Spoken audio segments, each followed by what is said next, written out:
So I've been on a audio journey when I've been on parental leave, and today, yesterday, my Sacd arrived, which I absolutely adore. It's a Pioneer Elite player with, I think the guy's name was Brown, uh, doing the make. It has a built-in digital audio converter that's 24-bit depth, 192 kilohertz. And while waiting for it, I bought this classic on Sacd, and I just put it in and played it, and it sounds so lively and so good. It's so much better than regular CD. It's amazing. It's just this megabit sampling. It samples in megabit instead of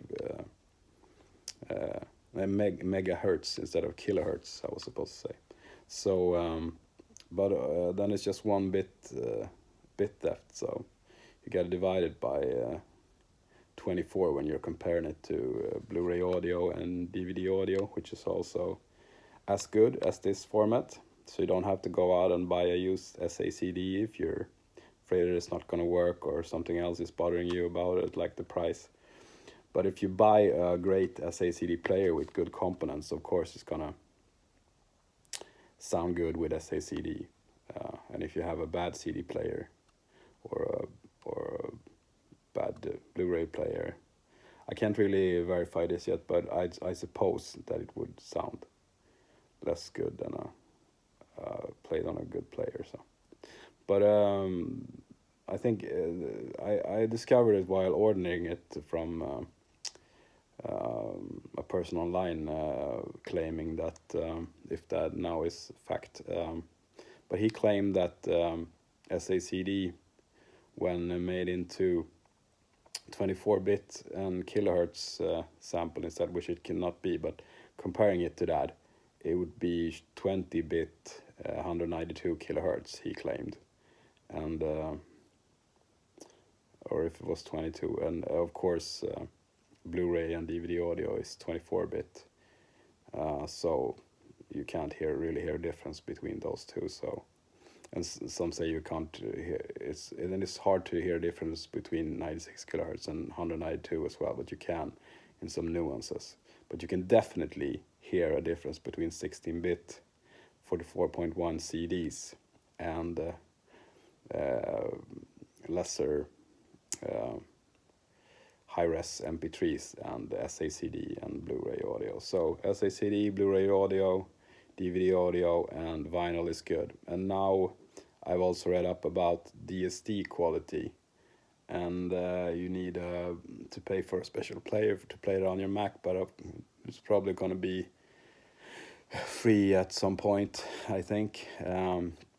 I might try it just to see the difference and it being even better than 2496 or 2492, which I both think is extremely good quality and is definitely good enough, I think. But it would be great to hear even greater, since there was such a difference between high res and CD. So I learned a lot trying out gear, and I ordered my first better speakers, also ELAC B5s, which has gotten some rave reviews. That they are very cost effective for that price, and so I think of it as an investment, since I can't shell out to buy ELACs for 1,500 euros. At least I'm gonna buy for 300 and get great beginners high-end speakers, or what to say.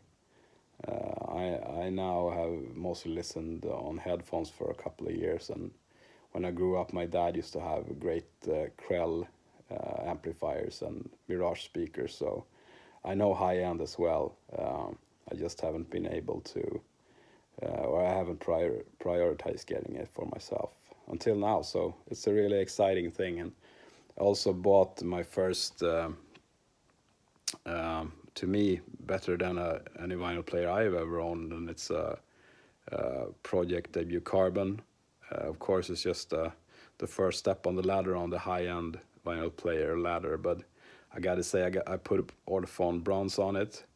Now, just right now, there's a blue on it, but I also have a bronze, and the blue sounds good, but the bronze sounds, sounds so good. So even with this setup that I actually got this Pioneer setup for free. There was this woman giving it away, and of course then I said yes, because I didn't have that kind of gear.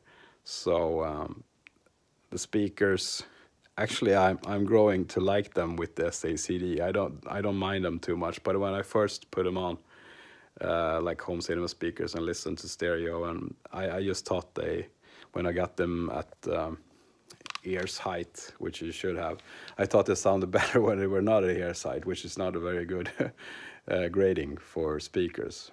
But still, getting home and listening to this on my Sacd, the Sacd version, I gotta say that even the speakers, the overall chain and sound got so much better with this kind of format. So I didn't mind the speaker as much. So, but I'm sure I'm going to be even more blown away with the ELAC B5. So this is me signing out. I'm just going to completely give you some gradings aside. I hope if you're new to audio formats and continue my audio journey, learning more and more here. So I'm having a lot of fun. It's a sunny day, and this is a great record. Now I'm gonna do a comparison between some Smashing Pumpkins Melancholy and the Infinite Sadness releases. The one lying there is a 16-bit, yeah, of course it's a CD, and you got the vinyl, and I also got a FLAC file that's 2496. I don't have it in 192 or DSD. I don't know if it's available even, but I think the FLAC file sounds really, really good. So I'm looking forward just to see how the CD sounds on my new Sacd player that also takes DVD and CD. So I don't know if it's gonna sound better than on my Mac CD player, but it's gonna be fun to test that as well, and really compare the formats. So if you have FLAC files, be sure to check both if it's a remaster, which can make it sound better, and if it's mastered from the analog tapes, and also what I was supposed to say was if it's actually 9624, or if it's just 1644 or 48. It's not really. It's not gonna sound much better than. It's just gonna sound like a CD then. So then it's kind of mislabeled as a high-res format, I think. I'm looking forward to getting my ELACs, and I also ordered a Pono player, which are sold out, but I found a used one on eBay, which is also going to be exciting to see with all the components in that, and it has gotten some good reviews and bad, and I just want to form my own opinion on it. And I would love to have high res in that size in my pocket. So I'm just really looking forward to getting some songs on HD tracks, etc., and putting into it, and both trying it on my system and trying it on the bus. So that's gonna be really cool. So yeah, so I hope you enjoy this little video, and I'll see you on my new audio journey channel. See ya.